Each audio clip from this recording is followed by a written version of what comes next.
Валентина Яковлевна, Да. с праздником вас, со столетием комсомола. Спасибо, вас также поздравляю. Так, вы пришли сюда с чем? Я пришла с комсомольским билетом. Комсомольский билет.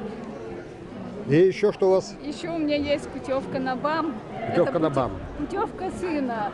Он не успел уехать, поступил в военное училище. Да. И какая у вас задача какая? Куда деть эту путевку?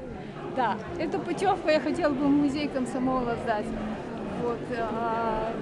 Куда обратиться? Ну давайте посмотрим, как она выглядит. Как вот она выглядела. Это было. было какой год? Ну, это приблизительно 87-й год. Да. Вот так, вот план. Так, а вы в комсомоле с какого года? Я с 60-го года. И где вас принимали в комсомол? Меня принимали в комсомол в Тинском горно-нефтяном техникуме.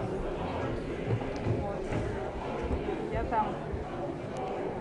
В душе вы остались комсомолкой? Ну да, мы всегда готовы к подвигам. Как говорится, партия сказала, комсомол ответил есть. Молодец. Мы всегда любим свою родину. Благодарю.